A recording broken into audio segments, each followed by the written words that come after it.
తెలంగాణలోని నాగర్ కర్నూలు మండలం పెద్ద మద్దునూరు వద్ద కారు బీభత్సానికి ఓ మహిళ బలైంది. నూతన సంవత్సరం వేళ జరిగిన ఈ ఘటన తీవ్ర విషాదాన్ని నింపింది.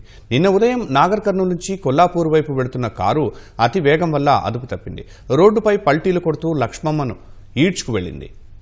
ఈ ఘటనలో ఆమె అక్కడికక్కడే మృతి చెందింది. గాయపడ్డ కారు డ్రైవర్కు నాగర్ కర్నూలు ప్రభుత్వ ఆసుపత్రిలో చికిత్స అందిస్తున్నారు. కారు నడిపే సమయంలో అతడు మద్యం మత్తులో ఉన్నాడని కుటుంబ సభ్యులు ఆరోపిస్తున్నారు. కేసు నమోదు చేసి దర్యాప్తు చేస్తున్నామని పోలీసులు తెలిపారు.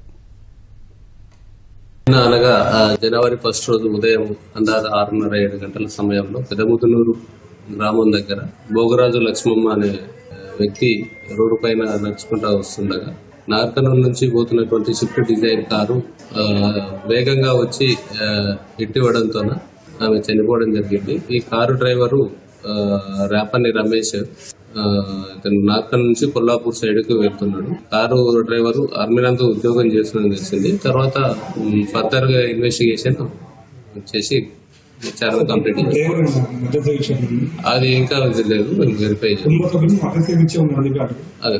చేస్తాం.